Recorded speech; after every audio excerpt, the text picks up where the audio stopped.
अनगिनत संघर्ष, त्याग, बलिदान, इस राम मंदिर ने बहुत कुछ देखा है। और इसलिए ये सिर्फ एक मंदिर नहीं है, ये संघर्ष की कहानी भी है और करोड़ों लोगों की भावनाओं से जुड़ा हुआ एक तप भी है जो अब जाकर पूरा हो रहा है।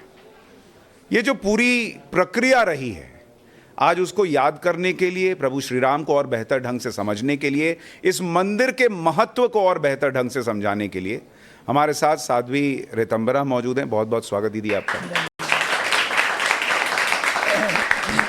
आप राम आंदोलन से तब से जुड़ी हुई हैं जब यहाँ बैठे हुए बहुत सारे दर्शक दीर्घा में लोग पैदा नहीं हुए होंगे, तो इसलिए भी इन लोगों का, इन युवाओं का जो इस कार्यक्रम को देख रहे हैं, ये समझना बड़ा ज़रूरी है कि ये सिर्फ एक मंदिर नहीं है, ये एक इमोशन है, ये एक तप है, संघर्ष है जो आज जाके पूरा हो रहा है। आपने क्या क्या देखा और आज उस सब को देखने के बाद जब राम मंदिर बनेगा, 22 तारीख आ रही है, अंदर फीलिंग क्या है?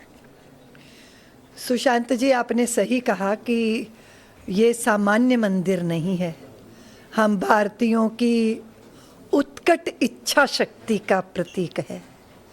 500 साल लगातार उस भूमि पे माथा टेकना, उस जगह पे अपना दावा बनाए रखना, हर रामनवमी पर लाखों लोगों का वहाँ जाकर उस स्थान पर परिक्रमा करना, और अपने शीश पे हम पगड़ियाँ नहीं बांधेंगे जब तक रामलला का भव्य मंदिर नहीं बन जाएगा।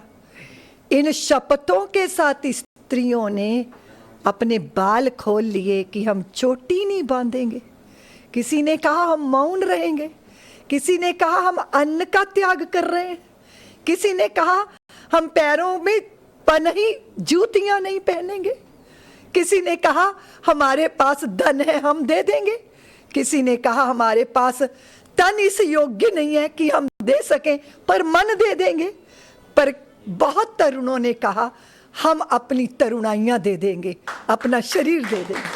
सालों पहले आपने भी एक रास्ता चुना कि आप इस राम मंदिर की लड़ाई लड़ेंगी, और आप उस वक्त बहुत कम उम्र की भी थी, लेकिन आप बोलती थी तो आपके कैसेट्स बनते थे, लोग सुनते थे। मैं चाहता हूँ, आपने कहा कि इस जो आंदोलन है इसका शिखर तो बन चुका है, लेकिन उसकी नींव भी लोग देखें, उसकी नींव कैसे तैयार की गई। वो वक्त मैं चाहता हूँ आप थोड़ा पीछे जाएं और याद करें वो राम आंदोलन जो था, राम मंदिर का जो आंदोलन था, वो क्या दौर था, वो जब गोली चली, क्या माहौल था जब लोग अयोध्या पहुंच रहे थे, उस दिन को अगर आप याद करें तो। सुशांत, उस समय कोई लोग सुनते थे क्या? मजाक उड़ाते थे।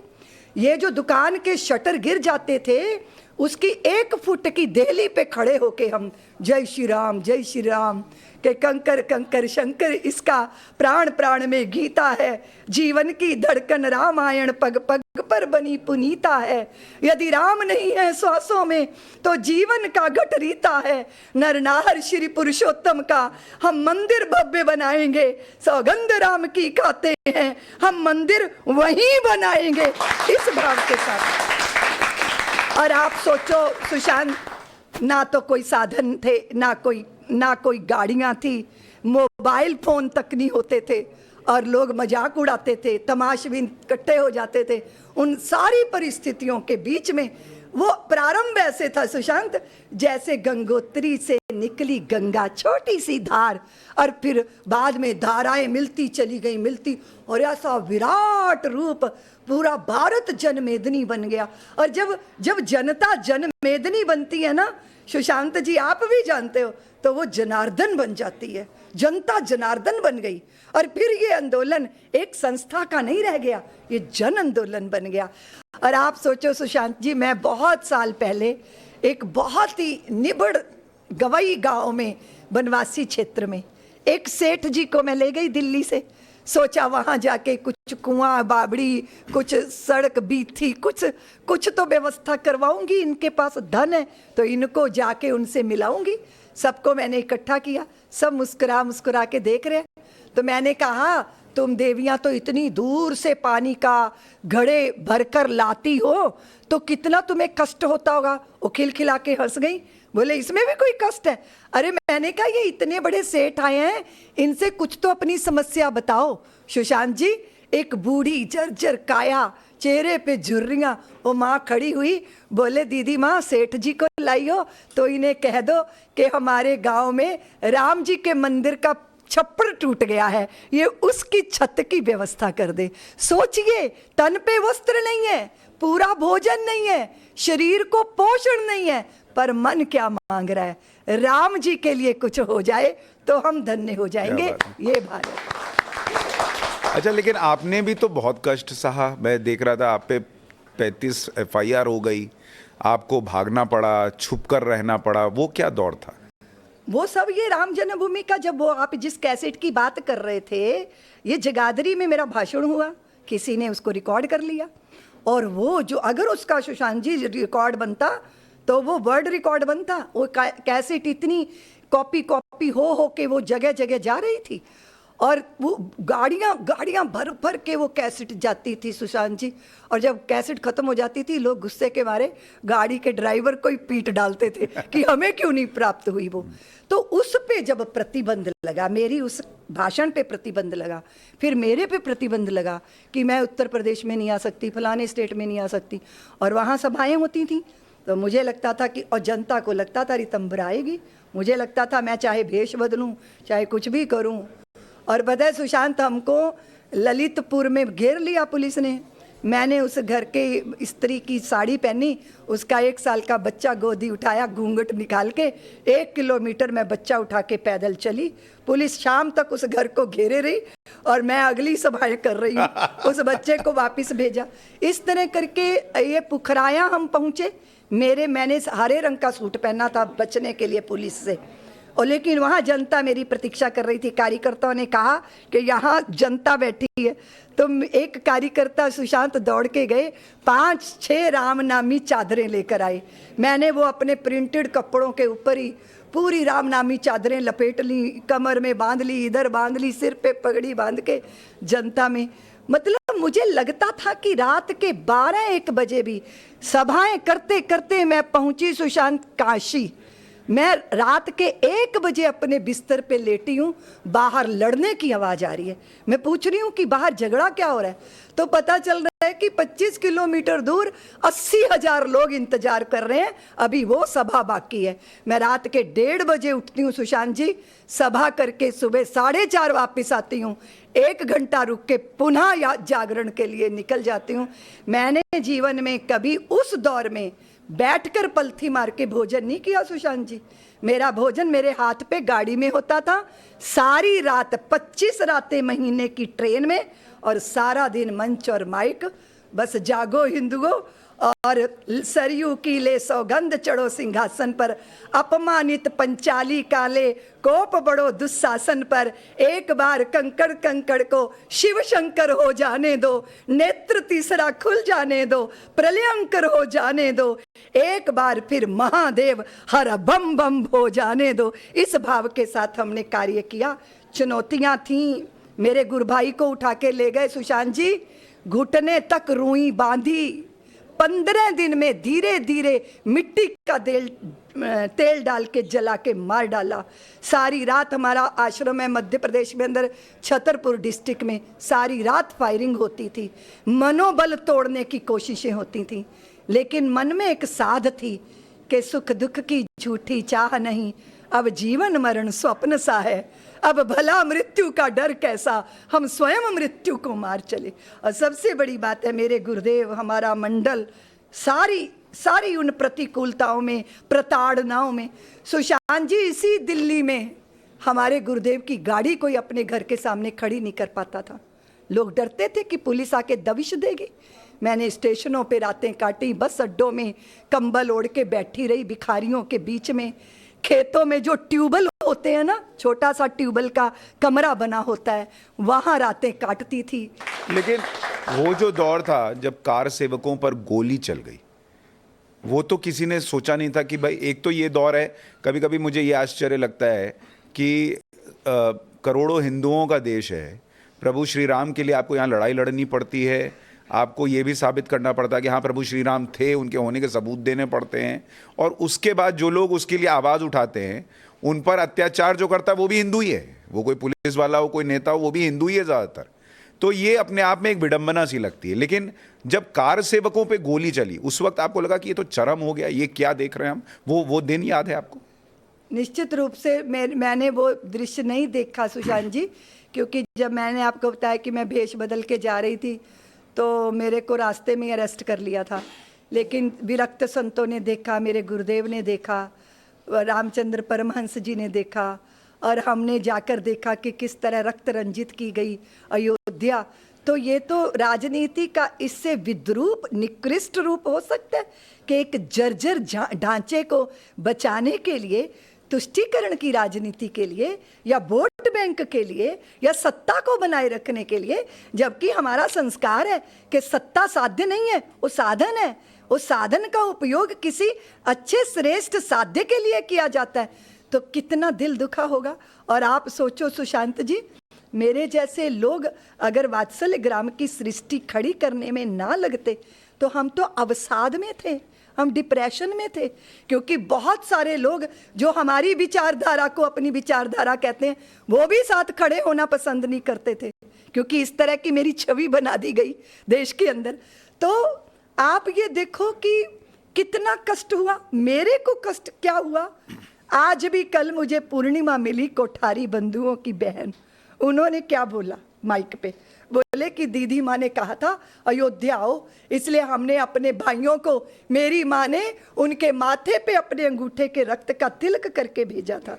आप सोचो, आप सारे देश का आह्वान करो कि चलो अयोध्या कार सेवा, और वहाँ हमारे रणबांकरों के साथ, हमारे बच्चों के साथ उनको सीने पे गोलियां उतारी गई, उनके शरीरों में रेत की बोरी भर के उनको सरयू में डुबोया गया, उनका सामूहिक हत्याकांड किया गया।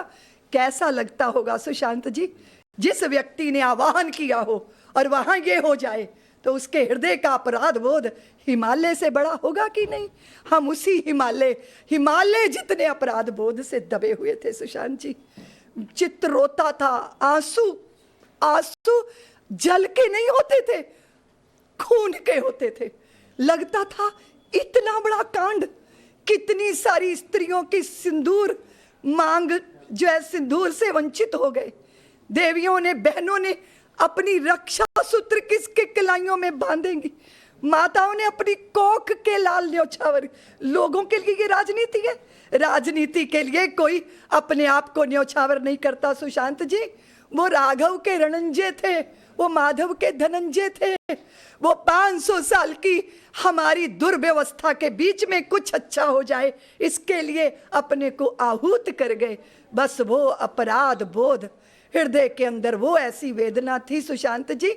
और जिस दिन निर्णय आया उस दिन मैंने अपने साथियों से कहा, मेरे पास पानी रख दो, अगर विपरीत आया तो मैं जी नहीं पाऊंगी, और अगर पक्ष में आया तो मैं उस आनंद को झेल नहीं पाऊंगी।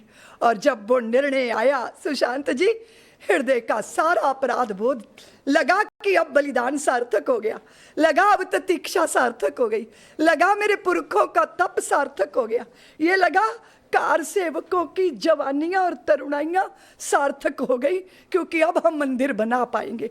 इसीलिए वेदना हृदय की होती है सुशांत जी। लोगों के लिए मजाक होगा, लोगों के लिए राजनीति होगी।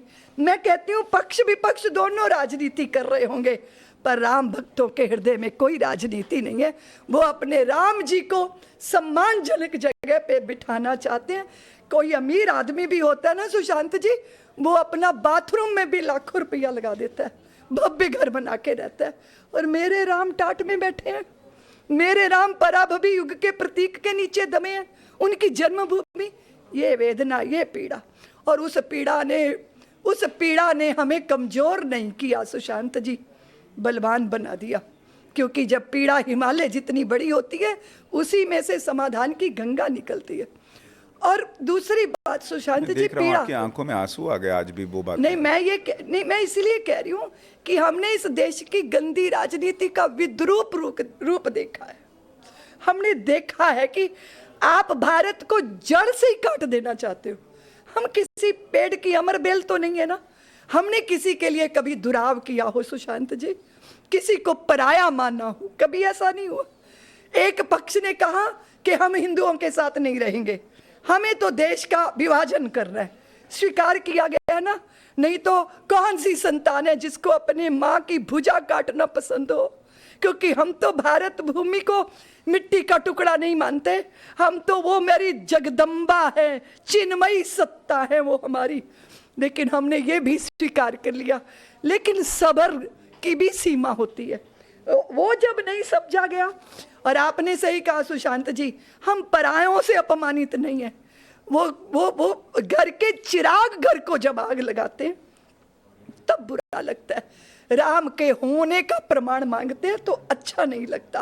राजनीति तो बहुत बातों पे की जा सकती है ना सुशांत जी, पर आप हमारे बच्चों की लाशों पे राजनीति तो नहीं कर सकते, उन हत्थों के साथ तो ऐसा बर्ताव नहीं कर सकते।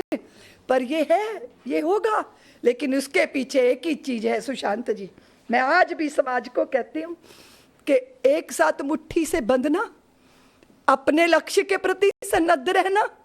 अगर हम एक नहीं है तो हमारा सब मजाक उड़ाएंगे, हम हंसी के पात्र सदैव बनेंगे।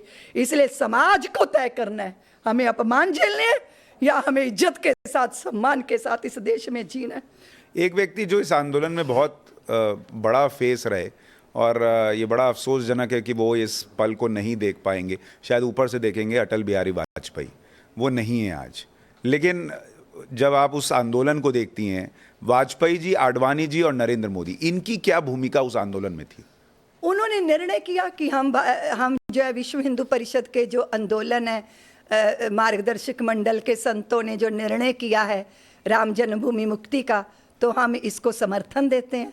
उन्होंने जागरण के लिए राम रथ लेकर निकल गए, तो उन सब की बहुत राजनीतिक ताकत बड़ी होती है सुशांत जी, और ये पूरे हिंदू समाज को भी समझने की जरूरत है कि राजनीति की उपेक्षा नहीं की जा सकती है ना, क्योंकि वो लोग तो भाग्य बदल देते हैं, बिगाड़ भी देते हैं। तो उसके लिए जब भारतीय जनता पार्टी ने ये नैतिक समर्थन दिया और फिर सक्रिय भूमिका निभाई, तो ये बहुत बड़ा योगदान भारतीय जनता पार्टी का। अभी सबके पेट में दर्द हो रहा है, तो भाई जो समर्थन करेगा प्रसाद भी तो उसी को मिलेगा। अच्छा, उस वक्त जब आप इन लोगों से मिलती थी, वाजपेयी जी से या मोदी जी से, इन लोगों से मिलती थी, तो ऐसा लगता था कि ये पॉलिटिकल यूज कर रहे हैं इस मुद्दे का, या इनके अंदर वो सच्चाई दिखती थी कि ये भी चाहते हैं राम मंदिर बने? पॉलिटिकल तो आपने देखा, कई बार वो पराजित हुए जब सरकारें उनकी चली गई, दोबारा सरकारें आई नहीं। अगर उनका पॉलिटिकल मोटिव होता तो फिर वो ये मुद्दा छोड़ देते, लेकिन पराजय के बाद भी इस विषय को उन्होंने अपनाए रखा। तो इससे समझ में आता है कि राजनीति में वो हैं, लेकिन धर्म नीति भी कुछ है, राष्ट्र नीति भी कुछ है, देश की परंपराओं के प्रति प्रतिबद्धता भी उनके भीतर है, जो दिखाई देती है आचरण से, व्यवहार से। इसीलिए खाली उसको राजनीति कह के छोड़ देना तो शायद ये बहुत बड़ा अपमान हो जाएगा उन लोगों का जो तन मन धन से इस कार्य में जुटे और जिन्होंने इतना बड़ा जागरण देश में स्वाभिमान की स्थापना का किया है। आपकी उस वक्त की क्या यादें हैं वाजपेयी जी को लेकर, आडवाणी जी को लेकर, या अभी के प्रधानमंत्री नरेंद्र मोदी भी जो है वो राम मंदिर के उस आंदोलन में जुड़े थे, उस वक्त की कुछ यादें हैं आपकी? सुशांत जी, मेरी ना सबसे पहली कथा गुजरात में हुई, कथा नहीं भाषण, तो भरूच में रामशिला का विषय था और मेरा भाषण हुआ और नरेंद्र भाई का भाषण हुआ। फिर ये दोनों भाषण की कैसेट बनी और पूरे गुजरात के अंदर वहाँ नरेंद्र भाई ने ये तय किया कि इस रामशिला को हमें पूरे गुजरात में कैसे पहुँचाना है। तो वो प्रत्युत्पन्न बुद्धि उनकी, बहुत प्रज्ञा है उनकी।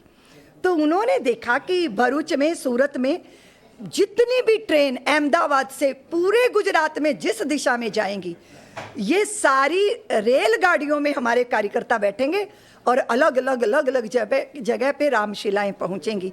तो रामशिला के उस पूजन के कार्यक्रम को सफल बनाने के लिए नरेंद्र भाई का बहुत बड़ी बुद्धि, योजना, वो एक तरह से योजक रहे।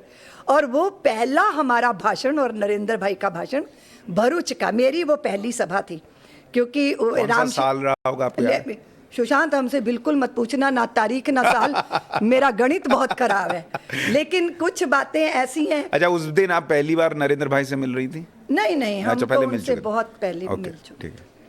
तो आपने मुझे भारतीय जनता पार्टी के लिए सवाल किया, तो देखिए, आप समझते हो सुशांत जी, जब एक राजनीतिक सारी पार्टियां विरोध कर रही थी, जब एक राजनीतिक पार्टी साथ में आकर खड़ी हुई और श्री लाल कृष्ण आडवाणी राम रथ लेकर निकले, तो इस आंदोलन को बहुत बड़ा उठान मिला, क्योंकि ताकत तो चाहिए। हम खाली भजन करते करते करते क्या कर लेते हैं ना, हमारे साथ एक राजनीतिक ताकत आके खड़ी हो गई, तो इस आंदोलन में प्रबलता आई।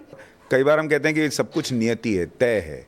क्या आपको लगता है प्रभु श्री राम ने, उस वक्त तो हालांकि मोदी जी बहुत पीछे रहते थे, अटल जी और आडवाणी जी आगे रहते थे, आंदोलन का चेहरा होते थे, लेकिन क्या कुछ तो भी ऐसे उनके कर्म रहे होंगे कि प्रभु श्री राम ने चुना कि उनका मंदिर नरेंद्र मोदी के राज में बनेगा? हाँ सुशांत जी, क्योंकि हम भगवान को चुने ये साधारण बात है, पर भगवान हमको चुन ले ये असाधारण बात है, और ये भाग्य की बात है। आप देखो, लोग बुनियाद बनते हैं, दीवारें बनते हैं ना, शिखर बनते हैं, पर कोई कलश बन जाए तो ये भाग्य की बात है ना। इतना लंबा दौर चला तो ये सौभाग्य तो किसी को नहीं ना मिला, ये तो नरेंद्र भाई को मिल रहा है, ये उनके भाग्य की बात है। लेकिन कभी कभी भाग्य को लोग दुर्भाग्य में भी बदलते हैं और अपने निर्णयों से भाग्य को सौभाग्य में भी बदलते हैं। आपको क्या क्यों लगता है ऐसा, नरेंद्र मोदी का भाग्य क्यों, या उनको क्यों चुना प्रभु श्री राम? मुझे लगता है सारी देव सत्ताओं ने उनके शरीर का उपयोग करना प्रारंभ कर दिया। नहीं तो आप देखो, इतनी सारी विपरीतताओं के बीच में कार्य करना है तो मुश्किल ना, लेकिन मुश्किल काम भी उनके लिए आसान है। और सबसे बड़ा साहस इस देश को क्या चाहिए था सुशांत जी, कि यहाँ की मूल परंपरा का पक्षधर बन के खड़ा होना। जब पूरा माहौल जबकि ये था कि भी परंपरा को गाली देनी है, और देव ऋषि नारद भी फिल्मों में ऐसे दिखाने हैं कि उनकी चोटी खड़ी और वो एंटीना की तरह हिल रही है, इस तरह का मजाक उड़ाना है ना। तो ऐसे माहौल के बीच में तो निश्चित रूप से ये राष्ट्रीय स्वयंसेवक संघ के ही संस्कार हैं कि राष्ट्रहित सर्वोपरि है, और राष्ट्र तो बिना राम के नहीं हो सकता। राम हमारी मति, हमारी गति, हमारी भक्ति, राम हमारा कर्म, हमारा धर्म। बिना राम के आदर्शों का चरमोत्कर्ष कहाँ है, और बिना राम के भारत भर में भारतवर्ष कहाँ है। तो ये इस भाव के साथ काम हुआ है। एक भाव ये भी कुछ लोग भर रहे हैं कि जैसे राम मंदिर बन रहा है तो इस देश के मुसलमानों को डरने की ज़रूरत है, ये हिंदू राष्ट्र की तरफ देश बढ़ रहा है, ऐसा है क्या? मुझे नहीं लगता कि भारतीय किसी को डराते हैं, लेकिन हम ना भय देते हैं और ना हम भयभीत होते हैं, इसलिए किसी को भी डरने की जरूरत नहीं है। हाँ, जो पापी हैं उनको डरना चाहिए, जो राष्ट्रद्रोही हैं, जो धर्मद्वेषी हैं, उनको डरना चाहिए। या तो उनको कानून दंड देगा या उनको नियति दंड देगी। ना हमें डरना चाहिए ना डराना चाहिए। लेकिन मैं दूसरी बात भारतीय समाज को कहती हूँ, मैंने पहले भी कहा था, और आप, मेरे को किसी को उपदेश देने की जरूरत नहीं है सुशांत जी। मैंने कहा अयोध्या में कितनी मस्जिदें थी, वो ढांचे पे ही आक्रमण क्यों किया? क्योंकि वो मेरे प्रभु की जन्मभूमि पर खड़ा था, बाकियों तो को किसी को नहीं छेड़ा गया। ये प्रवृत्ति नहीं है हिंदू जाति की डराने की, लेकिन हिंदू जाति ने तय कर लिया कि अब हम डरेंगे भी नहीं, डराएंगे भी नहीं, पर स्वयं भी नहीं डरेंगे। इस भारत को भारत बनाए रखने के लिए हमें संगठित रहना है, हर सज्जन शक्ति को। और फिर जहां तक हिंदू मुसलमान की बात है सुशांत जी, हो हिंदू चाहे मुसलमान, जिसको इस देश से प्यार नहीं तो फिर उसको इस देश में रहने का कोई अधिकार नहीं।